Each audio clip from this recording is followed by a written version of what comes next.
Olá, meu nome é Laís, eu sou pesquisadora em fitopatologia e nematologia aqui no IGA e um dos assuntos que nós vamos trazer aqui no Dia do Algodão vai ser o manejo sustentável de nematóides no sistema produtivo de algodão.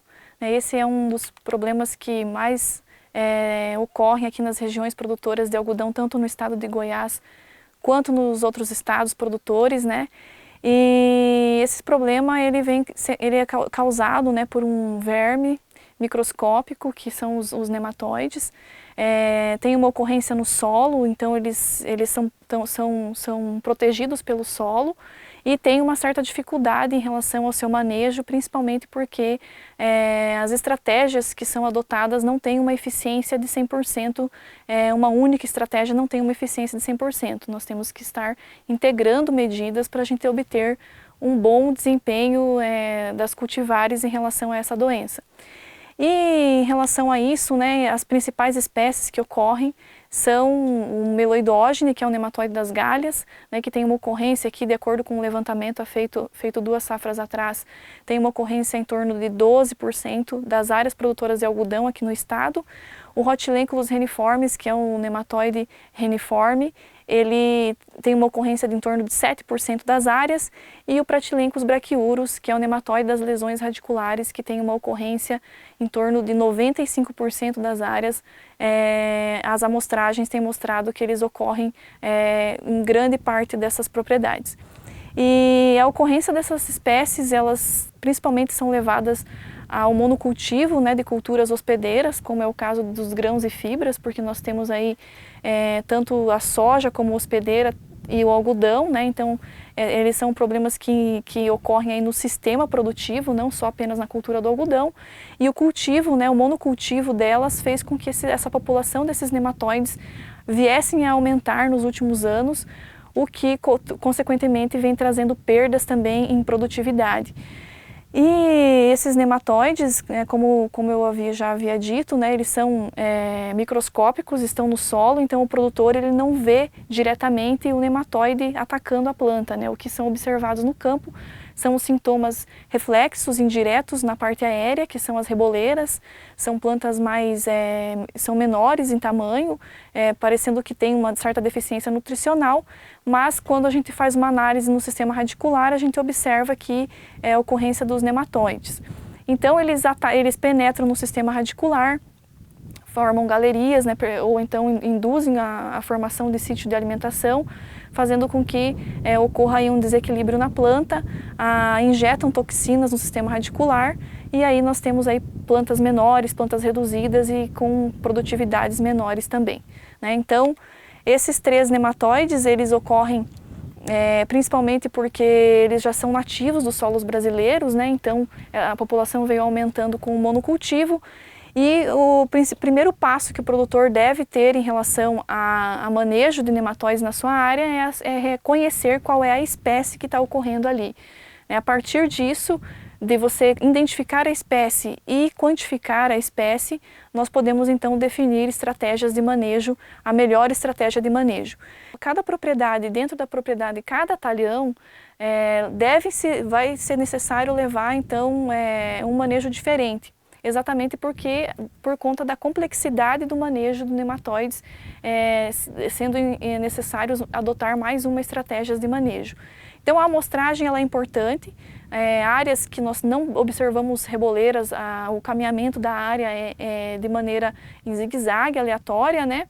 E quando a gente tem reboleiras já na área, a gente faz a coleta dessas amostras na borda das reboleiras e manda para um laboratório, um bom laboratório, um laboratório de confiança para fazer a identificação dessas espécies. Isso é importante porque nós temos aí em algumas áreas plantas que a gente consegue observar até 50 mil espécimes de nematóide por sistema radicular ou até mais, né? E os manejos que nós temos, tanto produto químico quanto biológico, eles entregam aí no máximo 60%, 70% de eficiência no campo, né? Então, se a gente tiver uma população muito elevada, né, 50 mil, por exemplo, vai restar mais de 10 mil nematóides por sistema radicular e 10 mil nematóides vão causar prejuízos. Então, por isso que a gente tem que conhecer a população, porque dependendo disso, nós vamos fazer estratégias apropriadas para cada uma dessas situações. Populações muito elevadas, com reboleiras muito grandes e produtividades baixas, nós vamos ter que adotar uma estratégia de manejo, uma estratégia mais forte.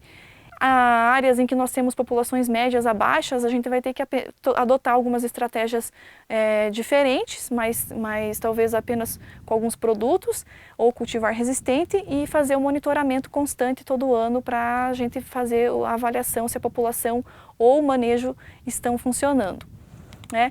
E como eu disse, né, as eficiências dos produtos, elas não são 100%, porque o nematóide está no solo, ele está protegido pelo solo, e da mesma forma que outros patógenos, nós não conseguimos uma eficiência de 100%. Então, nós precisamos integrar outras estratégias. Uma das principais utilizadas no manejo de nematóide é a utilização de cultivares resistentes, né? Quando nós temos essa opção, a gente deve utilizar ela, porque ela é mais segura, né? Porém, qual que é a nossa limitação?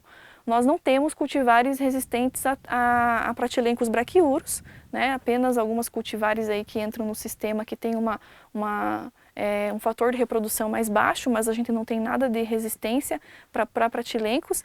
E no caso do algodão, aí para Meloidogene, Incógnita e para o Rhotilencolus, a gente tem uma variação em termos de fator de reprodução das cultivares no mercado, né? Então, conhecer qual é a espécie vai me possibilitar eu fazer a melhor escolha de uma cultivar que seja mais tolerante ou mais resistente a algumas espécies de nematóides, né?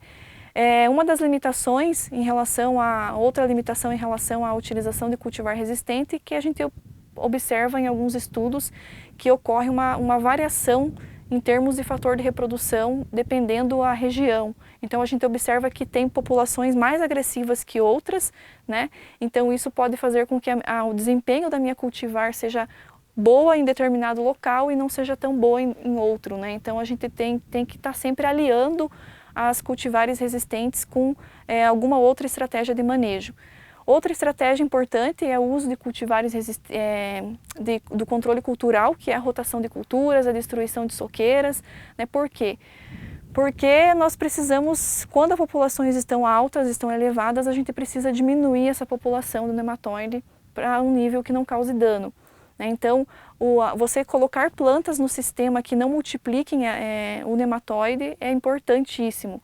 Além disso, algumas plantas, né, que podem entrar no sistema, braquiária, mineto, elas podem deixar uma matéria orgânica boa na área, e essa matéria orgânica ela vai possibilitar vamos dizer assim, ser substrato para o crescimento de micro-organismos, de bactérias e fungos predadores que vão estar regulando a população do nematóide, né? Elas vão estar competindo ali no solo e a gente tem uma redução da população do nematóide. Aliado a isso, já, né, falando do controle biológico de nematóides, um sistema onde nós temos uma maior matéria orgânica, uma qualidade do solo microbiológica melhor, nós temos um estabelecimento melhor também dos manejos com biológicos. Então, a eficiência de um produto biológico ele está muito atrelado à qualidade do solo, a como que condição que ele vai encontrar no campo para esse micro-organismo se estabelecer e crescer, né? E dentro dessa opção aí hoje no mercado, que o uso de produtos biológicos tem crescido muito nos últimos anos, né? E tem conquistado aí também áreas bastante significativas, é por conta da eficiência que eles têm apresentado, que a eficiência deles em vários estudos tem se demonstrado que é a mesma eficiência de um produto químico, né? O produto químico hoje para nematóide nós não temos uma quantidade de produtos muito consideráveis, né? O custo geralmente é mais baixo desses produtos biológicos, né? E também a questão que o produtor está cada vez mais preocupado em relação à qualidade do solo, né? Porque isso tem se atrelado a altas produtividades, né? Altas produtividades só têm sido conquistadas por manejo do solo adequado, isso inclui aí a matéria orgânica e os micro-organismos do solo. Então, no mercado hoje, os produtos biológicos que nós temos vão desde de bactérias, que são, por exemplo, os bacilos, né? Os bacilos, eles agem como uma proteção no sistema radicular da planta. Então ele impede que o nematóide encontre a raiz, porque ele libera substâncias, algumas moléculas que desorientam o nematóide, e além de servir como essa barreira química, eles também servem como uma barreira física no sistema radicular, né? Os bacilos.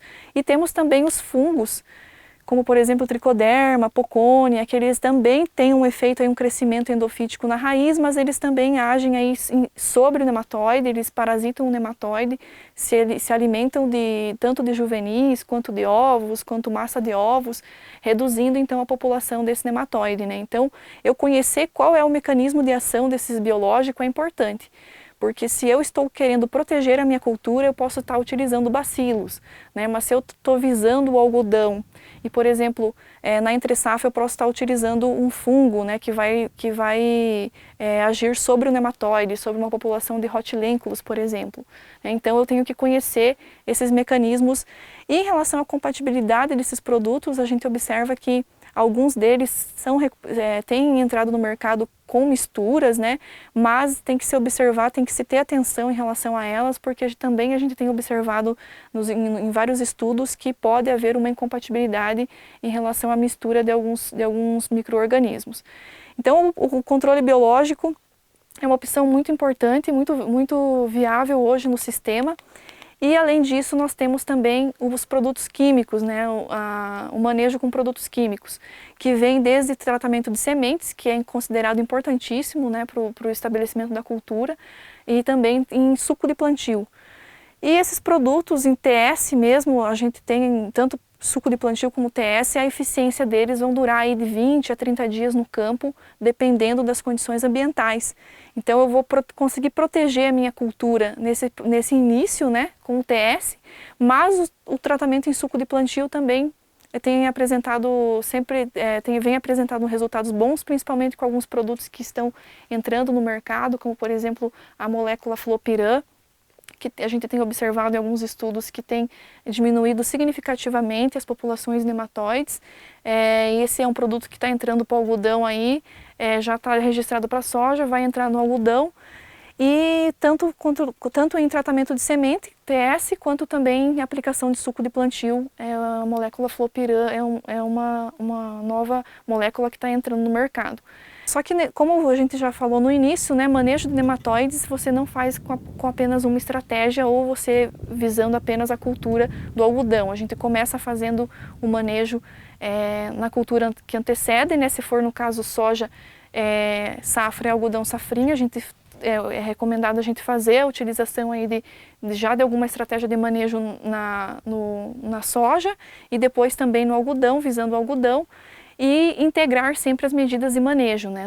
Uma só estratégia é muito difícil que a gente venha conseguir uns bons resultados ao longo dos anos, né? Então rotação de cultura, utilização de biológicos, novos produtos químicos eficientes que têm entrado no mercado, tanto para TS como para suco de plantio, e fazer um monitoramento constante da área onde nós temos o problema, né? Para a gente observar se minhas estratégias de manejo estão realmente funcionando, se está atingindo os resultados que a gente gostaria, né?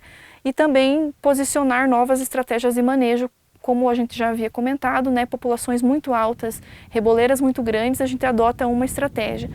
Reboleiras menores e populações menores, a gente pode estar com outras estratégias de manejo mais tranquilas. E sempre realizar a amostragem e o monitoramento para a gente obter esse sucesso. E é isso, obrigada. Quer saber mais sobre este assunto? Participe do 18º Dia do Algodão, no Instituto Goiano de Agricultura, em Montevidéu. Inscreva-se pelo site da Casa do Algodão, que aparece aqui embaixo, e fique por dentro do que existe de mais moderno na cultura do algodão. As inscrições serão feitas somente pela internet e as vagas são limitadas. Garanta sua vaga, inscreva-se e participe!